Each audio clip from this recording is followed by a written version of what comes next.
I stood in the kitchen of our Denver home, watching steam rise from my coffee cup while the morning light filtered through the curtains I had chosen 7 years ago.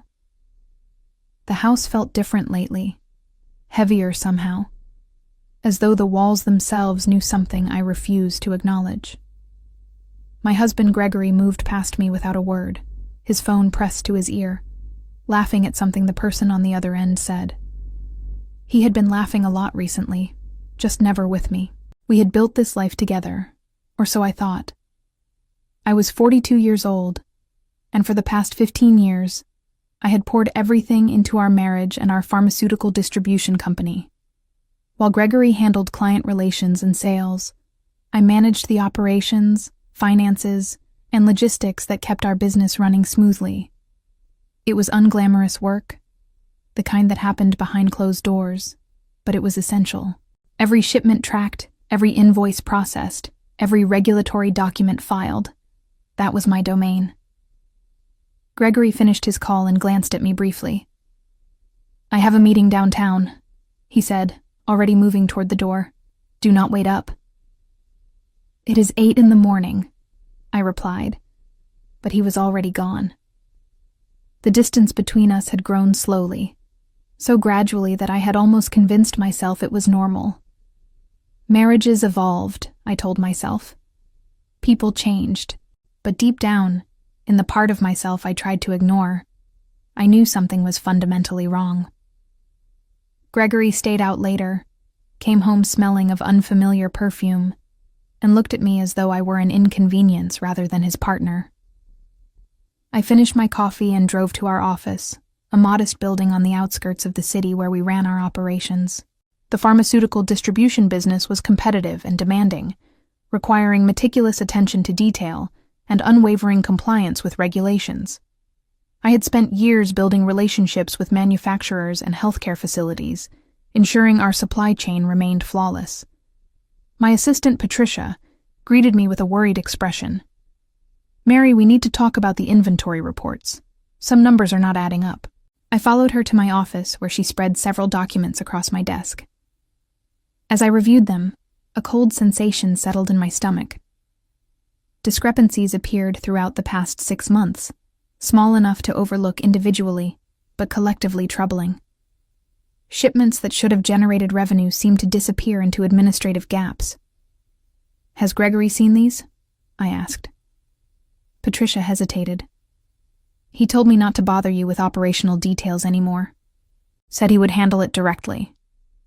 The cold sensation intensified. Gregory had never shown interest in the detailed operational work before. His strength was relationships and sales, not logistics and compliance.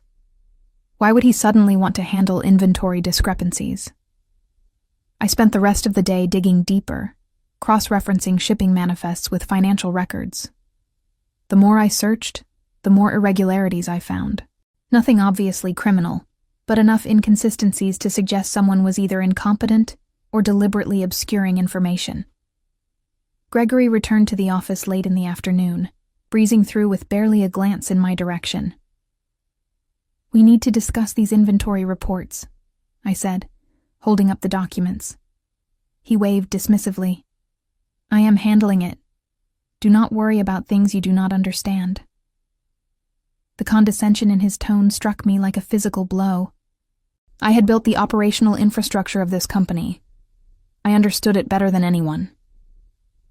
"Gregory, these are serious discrepancies. We could face regulatory issues if—" "I said I am handling it, Mary." His voice carried an edge I had never heard before. "Focus on your paperwork and let me run the business." He left before I could respond, and I sat alone in my office, staring at the documents spread before me. Something was very wrong, and my husband clearly had no intention of being honest with me about it.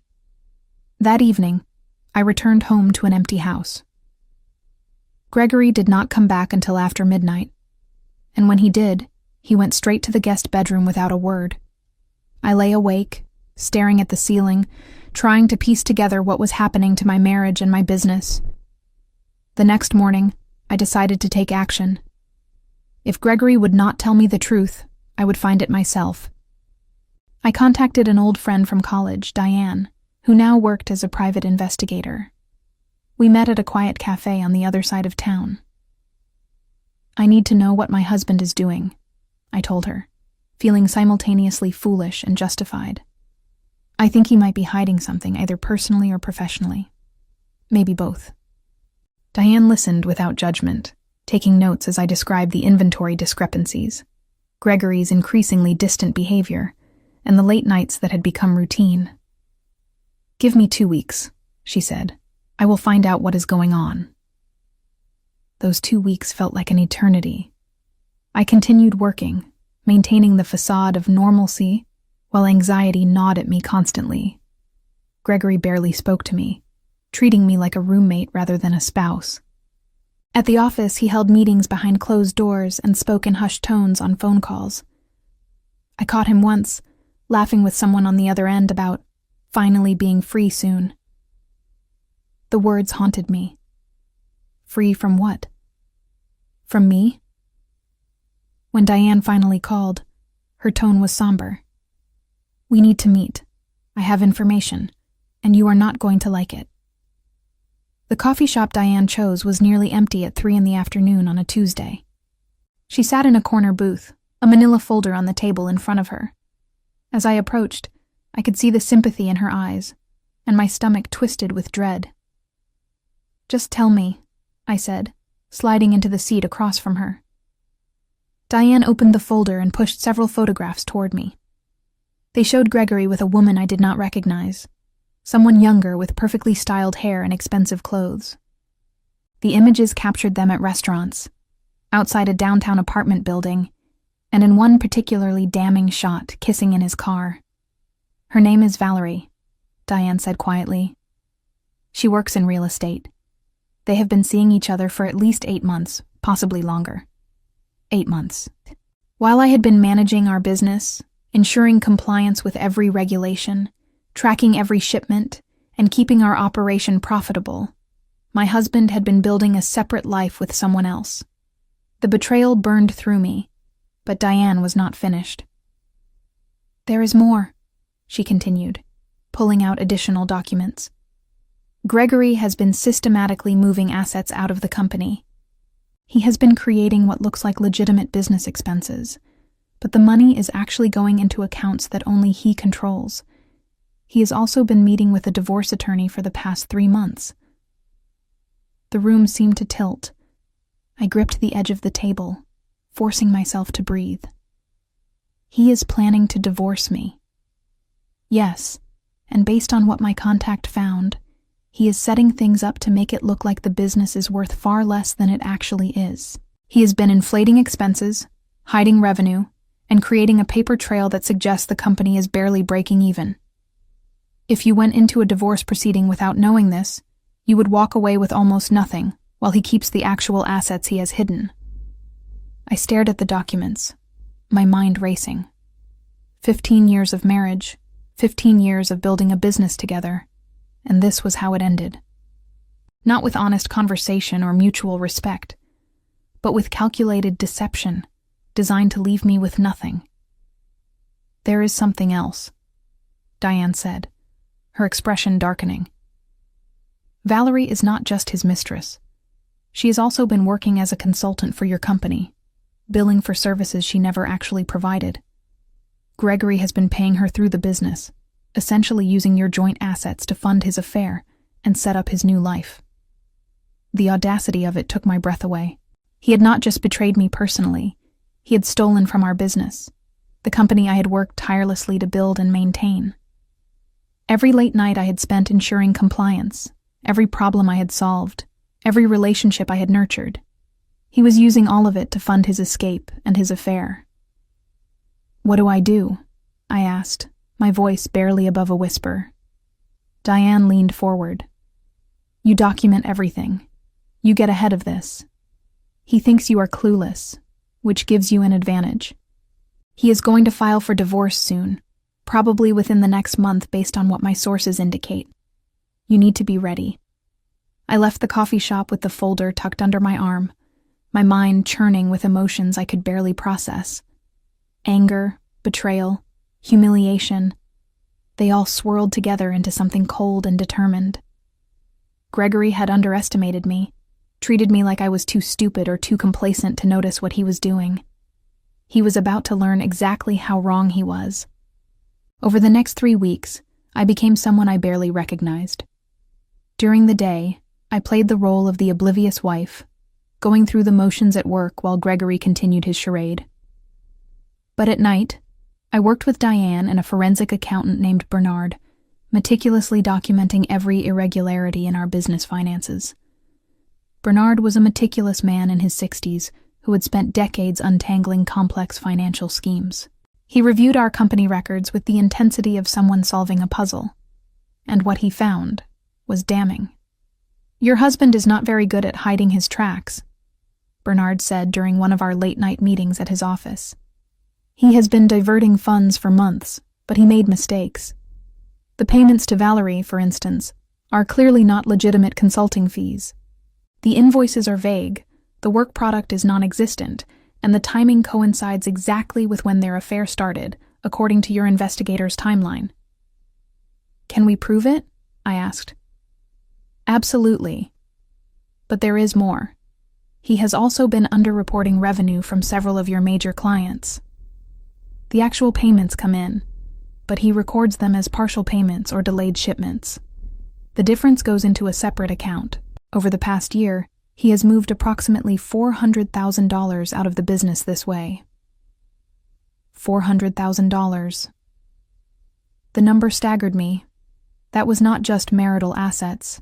That was theft from our jointly owned company. It was fraud, and it gave me leverage I had not anticipated. "What about the business valuation?" I asked. "If we go to divorce court, how will this affect what the company is worth?" Bernard smiled grimly. "If he presents the doctored books he has been creating, the company will look nearly worthless. But with the actual financial records, the ones showing the real revenue and the money he has been stealing, the business is worth approximately $3 million, maybe more. The difference between what he will claim and what it is actually worth is substantial." I sat back, letting the information sink in. Gregory thought he was going to walk away from our marriage with most of the assets while leaving me with scraps. He had no idea I knew about his scheme. No idea I had spent weeks building an airtight case against him. "We need a lawyer," I said. "Someone who specializes in complex divorce cases involving business assets." Diane had already anticipated this. "I know someone. Her name is Janet, and she is excellent. She handles high-stakes divorces, and she does not lose." Janet turned out to be a woman in her early 50s, with sharp eyes and an even sharper mind. Her office in downtown Denver was understated but elegant, the kind of place that communicated competence without ostentation. She listened to my story without interruption, occasionally taking notes, her expression neutral. When I finished, she sat back and steepled her fingers. "Your husband has made several critical mistakes. The most significant is that he has committed what amounts to fraud against your jointly owned business. That changes everything. This is not just a matter of dividing marital assets. This is a case where one party has been actively stealing from the marital estate." "What does that mean for the divorce?" I asked. "It means we have leverage," Janet said. "In Colorado, marital property is divided equitably, which usually means roughly equal. But when one spouse has been hiding assets, committing fraud, or otherwise acting in bad faith, the court can and will adjust the division accordingly. Your husband thinks he is going to present falsified financials and walk away with the lion's share of everything. Instead, we are going to present the truth and watch his entire plan collapse." She leaned forward, her expression intense. "But we need to be strategic. If we reveal what we know too early, he might try to cover his tracks or create additional complications. We wait until we are in court, until he is committed to his version of events under oath. Then we bring out the evidence. The impact will be devastating, both legally and personally." "He has been meeting with Valerie regularly," I said. "They think I have no idea." "Good. Let him think that. Let him believe you are going to be an easy target. The more confident he is, the more careless he will be. Over the next month, I watched my marriage die in slow motion while simultaneously preparing for war. Gregory finally served me with divorce papers on a Thursday afternoon, having them delivered to our home by a process server while he conveniently happened to be out of town. The papers cited irreconcilable differences and proposed a division of assets that was laughably one-sided. According to his filing, the business was worth approximately $600,000, a gross undervaluation based on the fraudulent financials he had been creating. He proposed keeping the business and giving me $300,000 as my share, along with the house, which still had a substantial mortgage. In reality, this would leave him with millions in hidden assets, while I received less than a quarter of what I was entitled to. I read the papers with Janet in her office, and she shook her head in disgust. He really thinks you are going to accept this. He has no idea what is coming. We filed our response, contesting his valuation and requesting a full forensic audit of the business. Gregory's lawyer fought this, of course, but the court granted our motion. The audit would be conducted by an independent accountant appointed by the court, and it would reveal the truth about what Gregory had been hiding. I could see the worry starting to creep into Gregory's expression when he learned about the audit. He tried to talk to me one evening when we were both at the house, an occurrence that had become increasingly rare. "This audit is unnecessary," he said, attempting to sound reasonable. "It is just going to cost us both money and delay everything. Why do you not just accept the settlement I proposed?" "It is fair." I looked at him. This man I had loved and trusted, and felt nothing but cold determination. "I will see you in court, Gregory." His expression hardened. "You are making a mistake.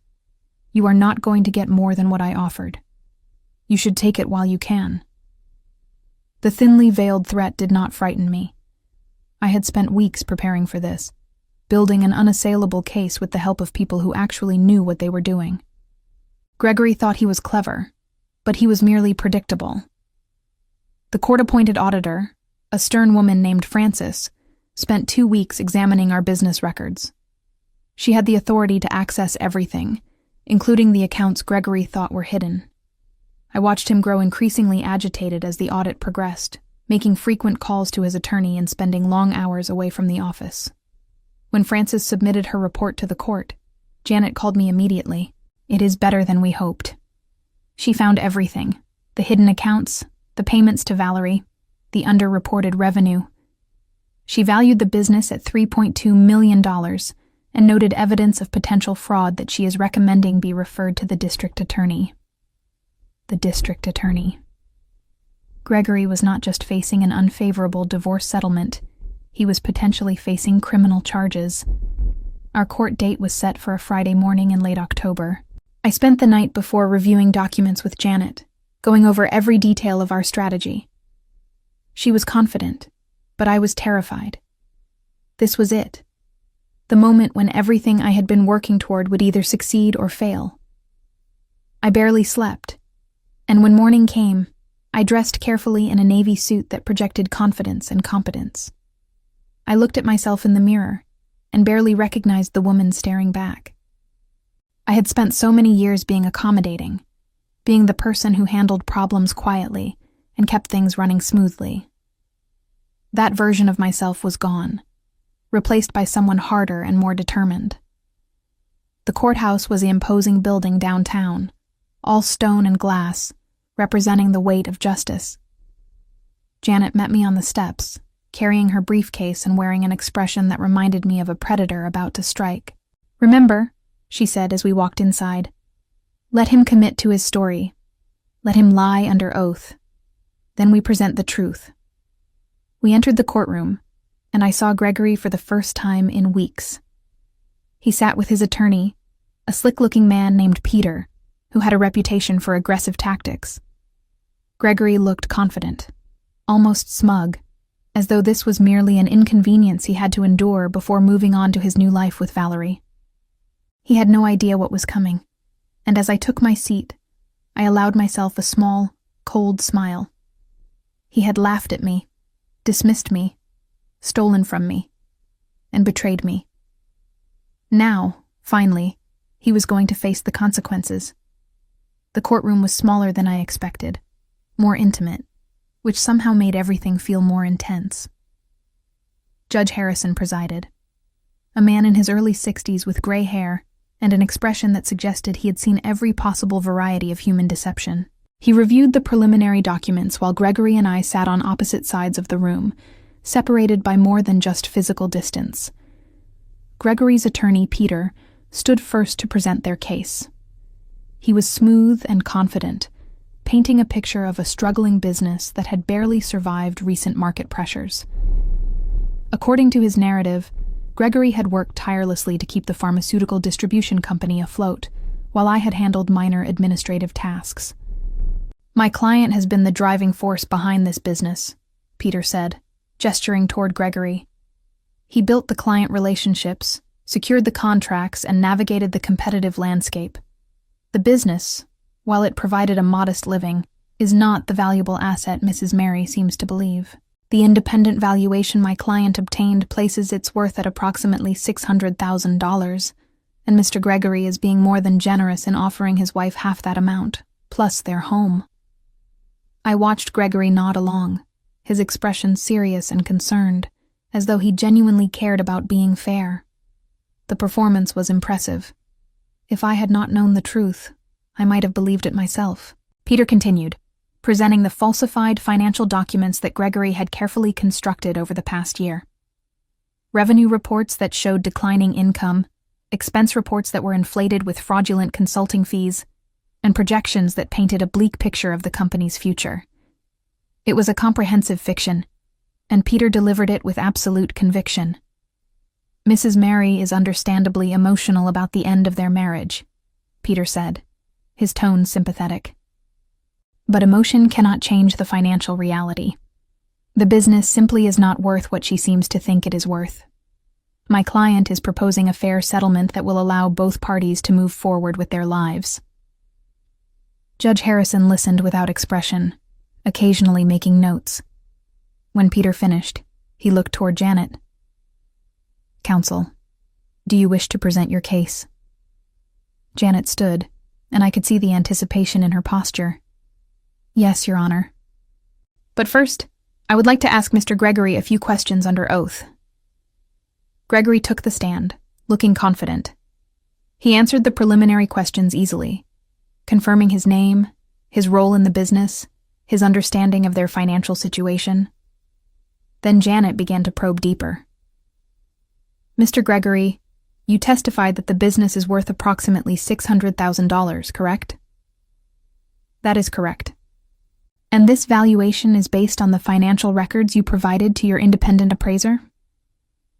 "Yes, it is." "Can you confirm that you personally prepared many of these financial reports?" Gregory hesitated slightly.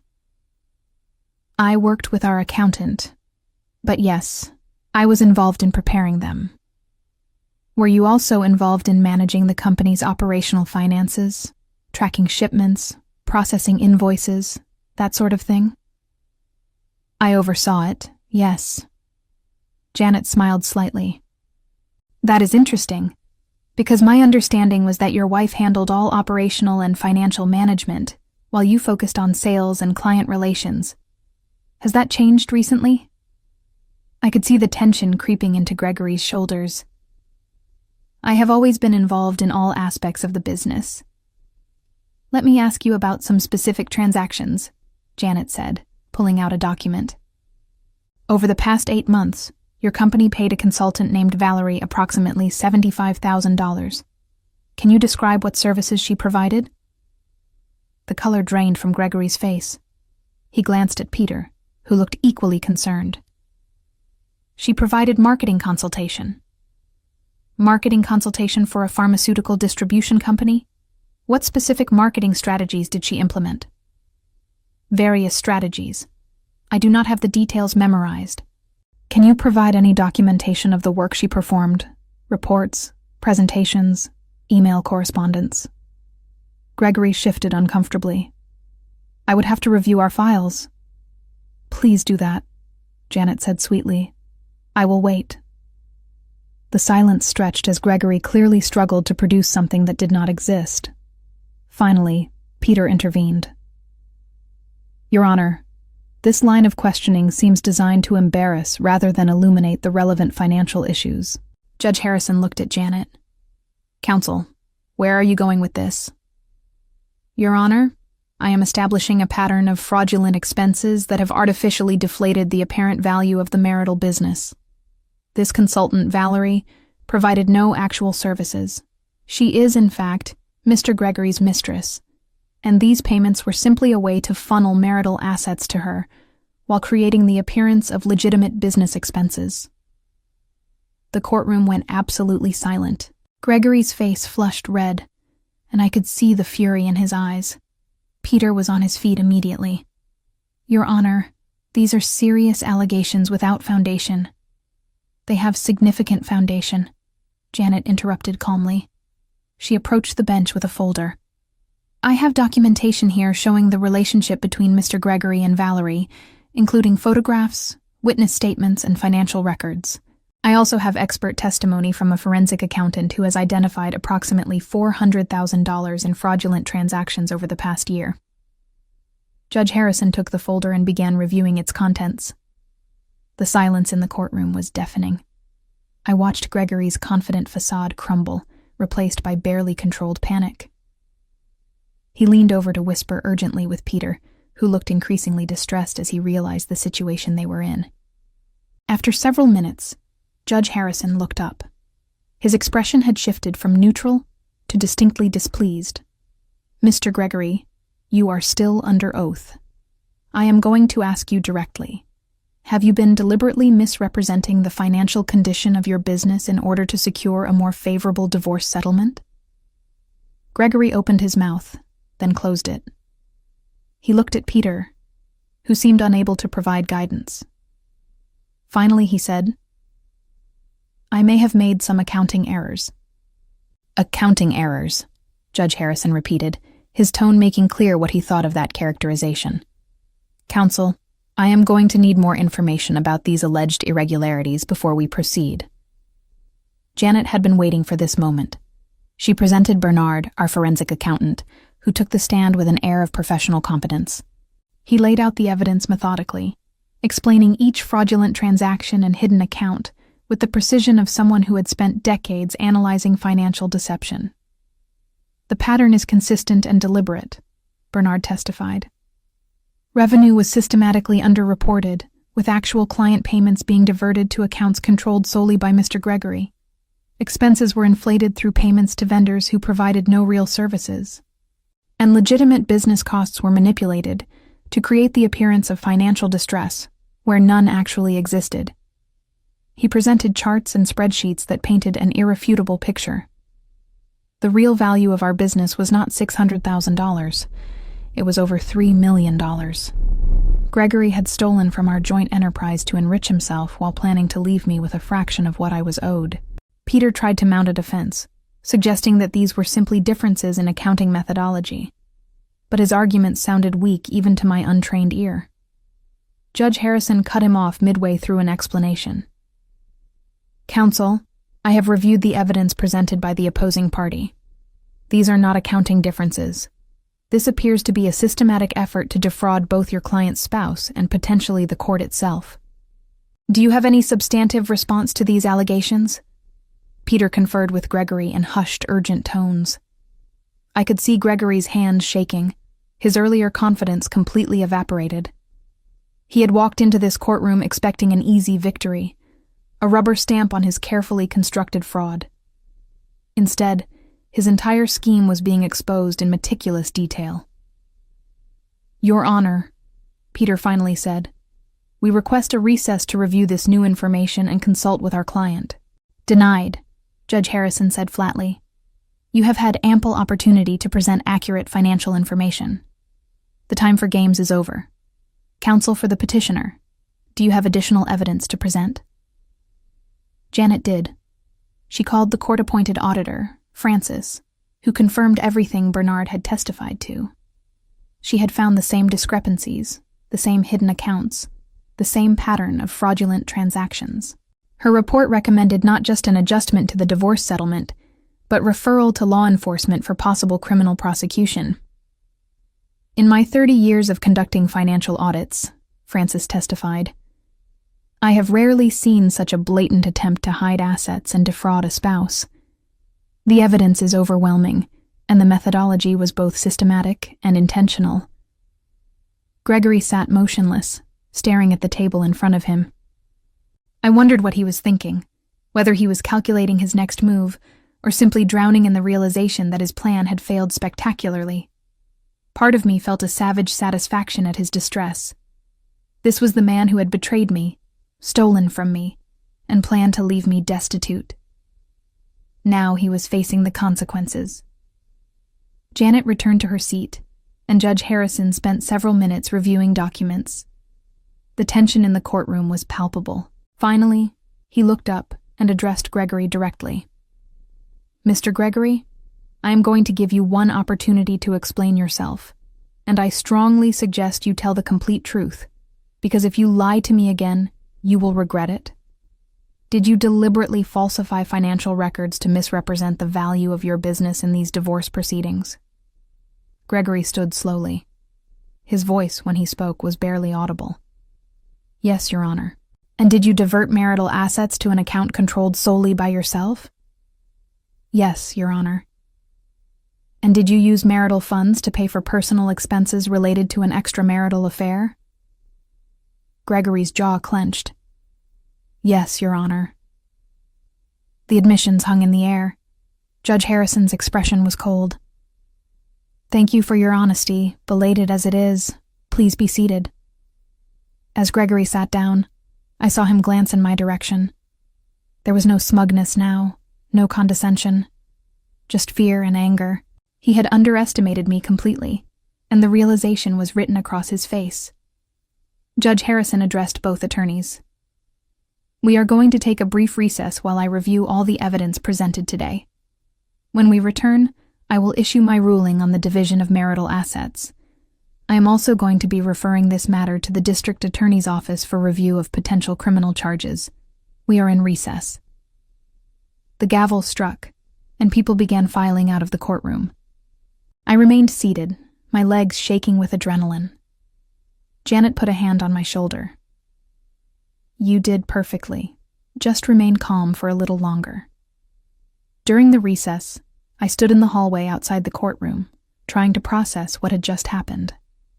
I had watched my husband admit under oath to defrauding me, to stealing from our joint business, to systematically planning to leave me with nothing. The betrayal I had discovered weeks ago was now a matter of public record, and the consequences were only beginning. Gregory and Peter huddled in a corner, their conversation intense and clearly contentious. I saw Peter gesturing emphatically, probably explaining just how badly things were going. Gregory looked pale and drawn, nothing like the confident man who had walked into court that morning. Diane appeared beside me, having attended the proceedings as a witness in case her testimony was needed. That was brutal, she said quietly, but necessary. He deserves everything that is coming. Is it wrong that I feel no sympathy for him? I asked. Not even a little bit, Diane replied.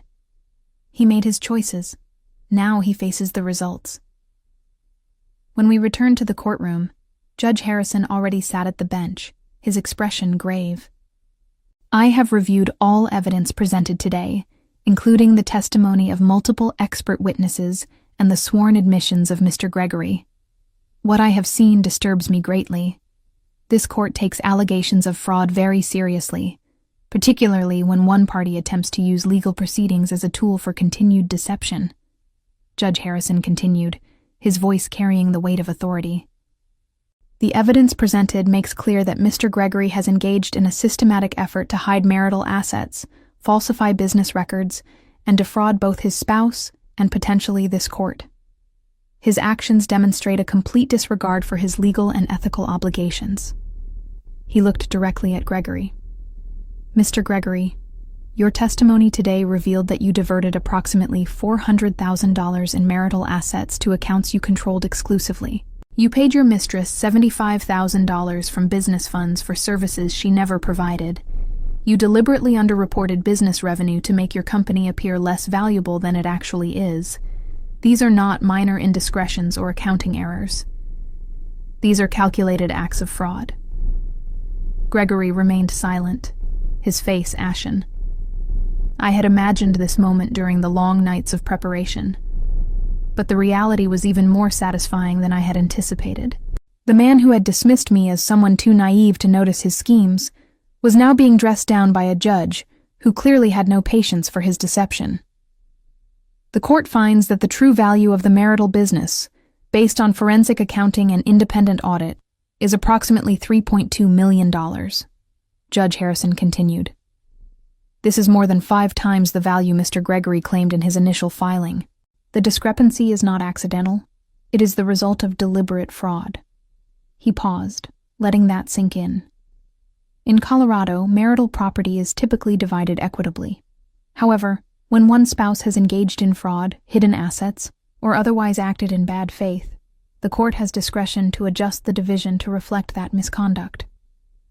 Given the egregious nature of Mr. Gregory's actions, I am awarding Mrs. Mary 70% of all marital assets, including the business. I felt Janet squeeze my hand under the table. 70%. That was not just fair, it was punitive, a clear message that fraud would not be rewarded. Mr. Gregory will receive 30% of the marital assets, Judge Harrison continued. However, he will first be required to return all funds he illegally diverted, approximately $400,000, which will be added to the marital estate before division. He will also be responsible for all legal fees incurred by both parties in these proceedings, as his fraud necessitated the extensive forensic accounting and legal work required to uncover the truth. Peter was on his feet. Your Honor, this division is extraordinarily punitive. Your client committed fraud, Judge Harrison interrupted. He stole from his wife, lied under oath, and attempted to manipulate these proceedings for his personal benefit. He is fortunate that I am only adjusting the division of assets and not holding him in contempt. Sit down, counsel.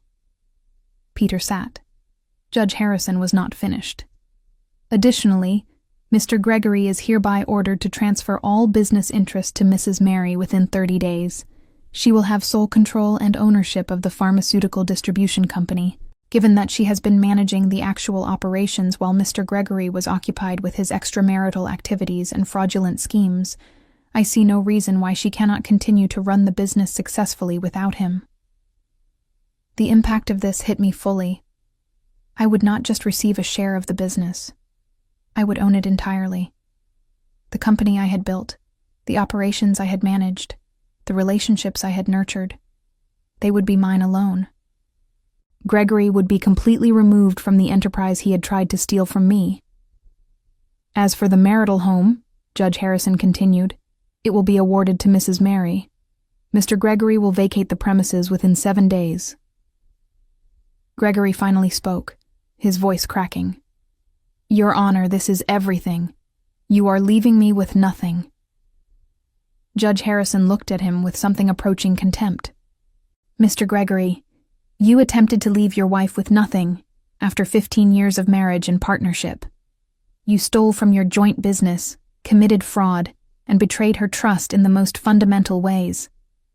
The division I am ordering leaves you with considerably more than you deserve. You should be grateful I am not recommending immediate incarceration pending criminal investigation. He shuffled his papers. This brings me to my final point. Based on the evidence presented today, I am referring this matter to the District Attorney's Office for investigation of potential criminal charges, including fraud, embezzlement, and theft. Mr. Gregory should consider retaining criminal defense counsel. The gavel came down, and it was over. Gregory sat motionless, the reality of his situation clearly overwhelming him. He had walked into court expecting to charm a judge and walk away with millions in hidden assets. Instead, he was leaving with almost nothing and facing potential criminal prosecution. I stood on shaking legs, and Janet embraced me quickly. We did it, she whispered. You did it. As we gathered our materials, I saw Gregory turn toward me. For a moment our eyes met, and I saw the full depth of his shock and fury. He had underestimated me completely, treated me as an obstacle to be easily overcome. Now he understood exactly what that mistake had cost him. "This is not over," he said, his voice low and threatening. "Yes, it is," I replied calmly. "You just have not accepted it yet." Peter pulled Gregory away before he could respond, and they left the courtroom in a rush. Janet and I followed more slowly, and as we emerged into the hallway, I felt a wave of exhaustion mixed with fierce satisfaction. Months of investigation, preparation, and strategy had culminated in this moment. Gregory's carefully constructed fraud had been exposed and punished. Diane waited outside, and she hugged me tightly. I listened from the gallery. That judge eviscerated him. It was beautiful. We went to a nearby restaurant, and for the first time in months, I felt like I could breathe. Janet explained what would happen next. The transfer of business assets, the collection of the funds Gregory had stolen, the ongoing criminal investigation. It would take time, but the outcome was clear. I had won, completely and unequivocally. "What about Valerie?" I asked. "Does she face any consequences?" Janet smiled grimly. "She accepted payment for services she did not provide. That is fraud. If the district attorney pursues criminal charges against Gregory, she will likely be included in that investigation. At minimum, she will probably be required to return the money she received. At maximum, she could face criminal charges herself." The thought of Valerie facing consequences alongside Gregory felt right. She had not been an innocent bystander in his scheme. She had actively participated in defrauding our business, and by extension, me. Over the following weeks, the reality of my victory became concrete. Gregory returned the $400,000 he had stolen, though I suspected he had to liquidate personal assets to do so. He vacated our home, moving out in sullen silence while I watched from the doorway. The business was formally transferred to my sole ownership, and I began the process of rebuilding what he had damaged. The most satisfying moment came when I changed the locks on the office building and updated all business registrations to reflect my sole ownership. Gregory had spent years treating me as though I were merely support staff in our joint enterprise. Now the enterprise was mine, and he was gone. The weeks following the court ruling transformed my life in ways I had not anticipated. Taking full control of the pharmaceutical distribution company meant stepping into a role I had always performed, but never been credited for. I met with our major clients personally, assuring them that operations would continue seamlessly despite the ownership change. Most of them had worked primarily with me anyway, trusting my attention to detail and regulatory compliance. "Honestly, Mary, I am relieved," said Thomas, the procurement director at one of our largest hospital networks. "Gregory was always charming, but you were the one who actually ensured our shipments arrived on time and properly documented. I am glad you are running things now." His words, echoed by other clients, revealed something I had suspected but never fully acknowledged. I had been the backbone of the business all along. Gregory had taken credit for relationships I had built and maintained through competent, reliable service. Without him, the company did not suffer. It thrived. I hired Patricia as my operations manager, giving her the recognition and compensation she had always deserved. Together, we streamlined processes that Gregory had needlessly complicated, often to disguise his fraudulent activities. We discovered additional irregularities he had left behind, including vendor agreements that existed solely to funnel money to shell companies he controlled. He was incredibly sloppy once you look closely, Patricia said one afternoon as we reviewed contracts. He thought he was being clever, but really he was just careless. He assumed nobody would check. His assumption that I would remain ignorant had been his greatest mistake. I had checked, and I had done so thoroughly. The criminal investigation proceeded methodically. A detective named Sylvia contacted me several times, asking detailed questions about business operations and financial transactions. She was a woman in her 40s with a no-nonsense demeanor and an obvious distaste for white-collar criminals. "Your husband thought he was untouchable," Sylvia said during one of our meetings. "That kind of arrogance usually leads to exactly what happened to him. We see it constantly. Someone gets comfortable committing fraud, stops being careful, and eventually leaves evidence everywhere." "What will happen to him?" I asked. "That depends on several factors, including whether he cooperates and whether the district attorney wants to pursue charges aggressively.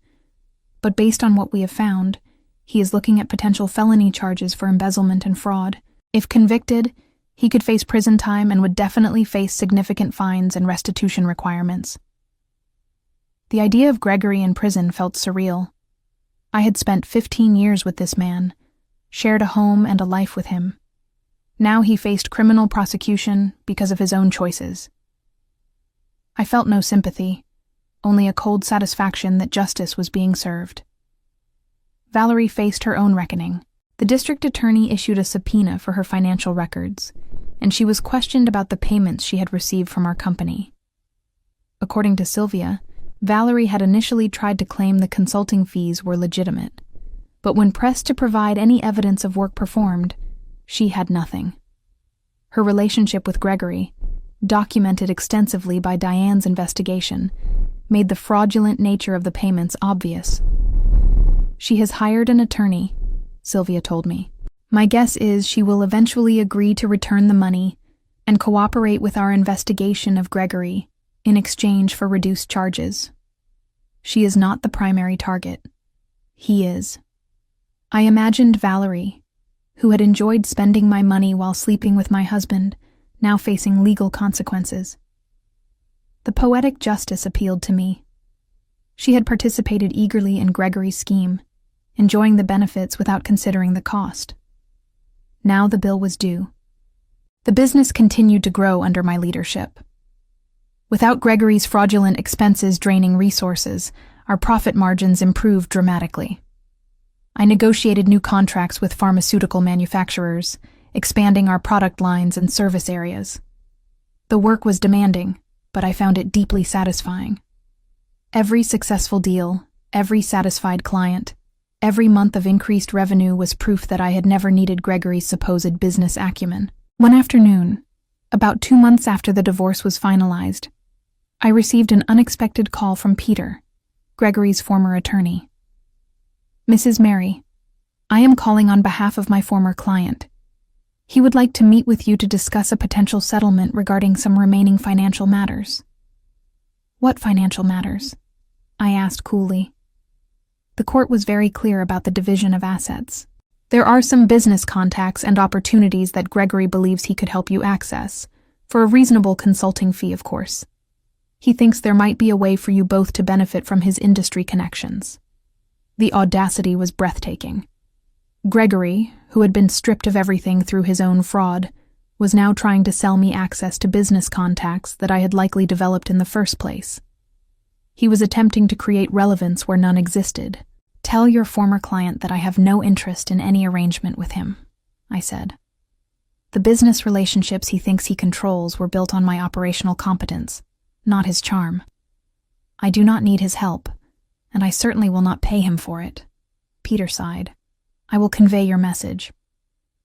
After hanging up, I sat for a moment, marveling at Gregory's continued delusion. Even after losing everything, facing criminal charges, and being publicly exposed as a fraud, he still believed he had something I needed. The man who had dismissed me as incompetent now wanted me to pay him for advice I did not require. I never heard from him again directly, but news reached me through various channels. Gregory had moved into a small apartment on the outskirts of Denver, paid for with what remained of his share of the marital assets after returning the stolen funds and paying legal fees.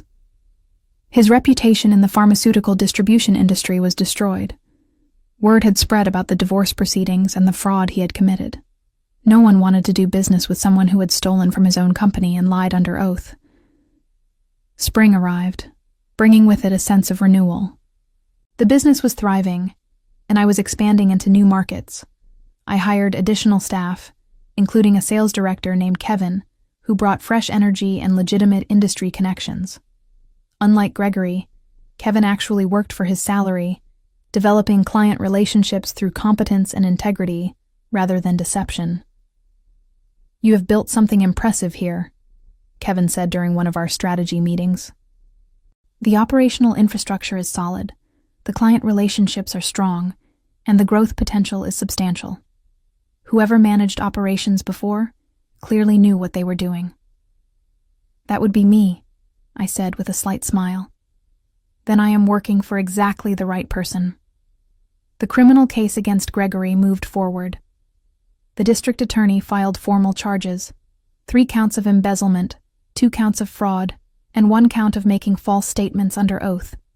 Valerie was charged as an accessory to fraud, though her charges were less severe since she had agreed to cooperate with the prosecution and return the money she had received. Sylvia kept me informed of developments. Gregory is maintaining his innocence publicly, but his attorney is quietly trying to negotiate a plea deal. The evidence is overwhelming. If this goes to trial, he will almost certainly be convicted, and the sentence would be harsher than if he accepts responsibility now. "What kind of sentence is he looking at?" I asked. "With a plea deal, probably 2 to 3 years in prison plus restitution and fines. If he goes to trial and loses, could be 5 years or more. Either way, he is going to prison. It is just a question of how long."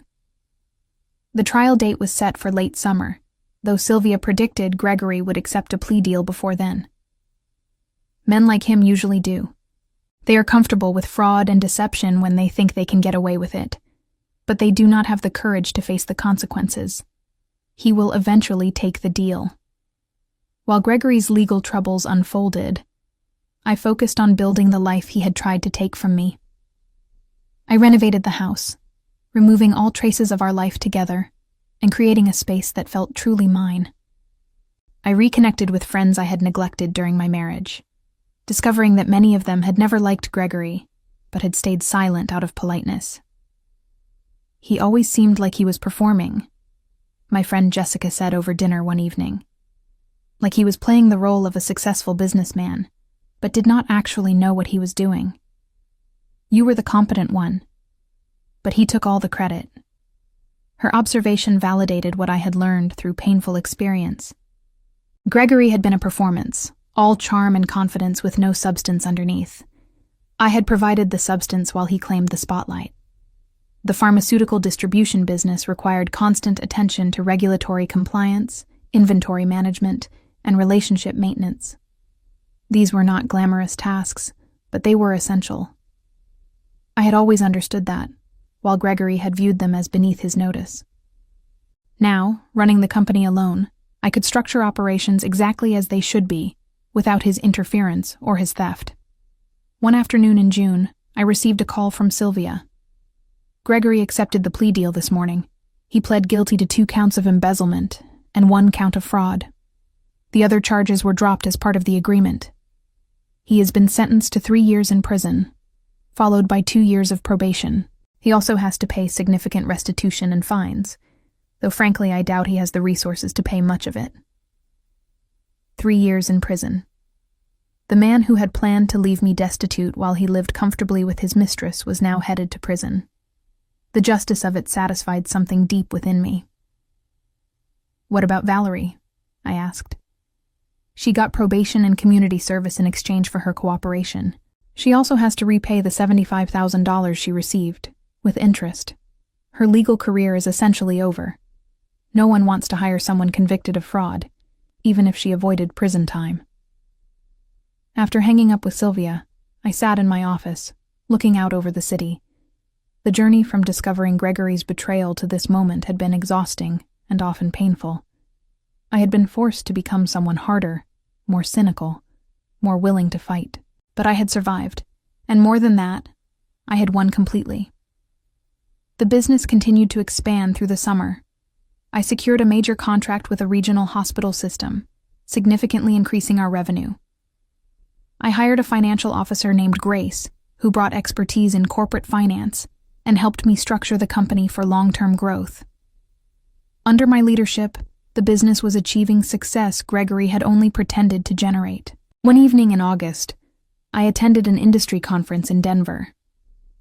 These events had always made me uncomfortable when I attended with Gregory, as he would work the room while I stood awkwardly to the side, my contributions invisible. This time, I attended alone, and the difference was striking. "Mary, I heard you took over the business," said Andrew, the CEO of a competing firm. "I have been impressed with what you are doing. Your company has a reputation for reliability and integrity that is rare in this industry." Reliability and integrity. The qualities I had always brought to the business, now recognized without Gregory to claim credit. We talked about potential partnerships, and Andrew suggested we meet to discuss collaborative opportunities. It was the kind of business development Gregory had claimed to excel at, but I was doing it through competence rather than performance. I left the conference with several promising contacts and a renewed sense of confidence. I had not just survived Gregory's betrayal. I had built something better without him. The company was more profitable, my reputation was stronger, and my future was mine to control. Autumn arrived with cooler temperatures and changing leaves. Gregory began serving his prison sentence at a minimum security facility outside Denver. I learned this through Sylvia, who occasionally updated me on his situation. He had been assigned to work in the prison kitchen and was reportedly struggling with the loss of freedom and status. "He keeps insisting he is innocent to the other inmates," Sylvia told me with obvious amusement. "Apparently everyone in prison is innocent, but the reality is he is serving time for crimes he committed, and no amount of denial changes that. I felt no satisfaction in his suffering, but I felt no sympathy either. He had made his choices, and consequences were simply the natural result of those choices. He had stolen, lied, and betrayed. Now he was in prison. The cause and effect was straightforward. Valerie had moved away from Denver, unable to find work, and unwilling to face the social consequences of her actions. According to mutual acquaintances, she had relocated to another state, trying to start over with a damaged reputation and legal problems following her. Her relationship with Gregory, such as it was, had dissolved the moment legal trouble arrived. She had wanted money and excitement, not loyalty or responsibility. The business reached new milestones. We expanded into 2 additional states, hired 15 new employees, and doubled our revenue compared to the previous year. Every success felt like vindication, proof that I had never needed Gregory's supposed expertise. The company thrived precisely because I had removed his fraud and incompetence. Patricia was promoted to Vice President of Operations, and together we developed strategic plans for continued expansion. Grace restructured our finances, eliminating inefficiencies and maximizing profitability. Kevin built legitimate client relationships based on quality service. I had assembled a team of competent professionals who actually did their jobs, and the results spoke for themselves. One December afternoon, I sat in my office reviewing the year-end financial reports. The numbers were extraordinary. The company was worth over $4 million now, and the growth trajectory suggested even greater success ahead. I thought about Gregory's prediction in court, his confidence that he would walk away rich while I got nothing. The reality was precisely the opposite. My phone rang. It was Janet, calling to inform me that all legal matters related to the divorce were now completely resolved. Every asset has been transferred, every document has been filed, every requirement has been met. You are officially free of him in every legal sense. "Thank you," I said, "for everything." "You did the hard work," Janet replied. "I just helped you document it and present it effectively. You were the one who investigated, prepared, and fought. You earned this outcome." After we hung up, I allowed myself a moment of reflection. 18 months ago, I had been a woman whose husband was betraying her, stealing from their joint business, and planning to leave her destitute. I had been afraid, hurt, and uncertain.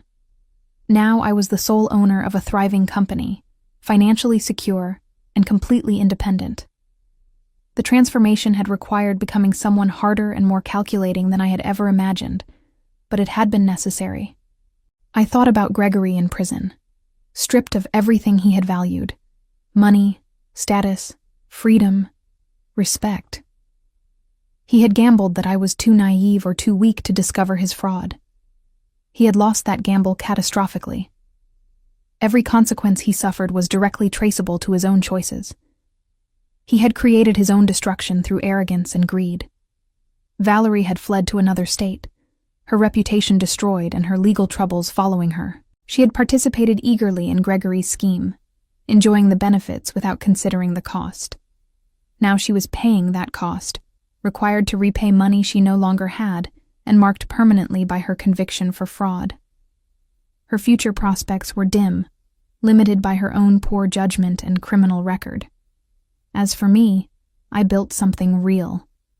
The pharmaceutical distribution company operated with integrity, treated employees fairly, served clients reliably, and generated substantial profits.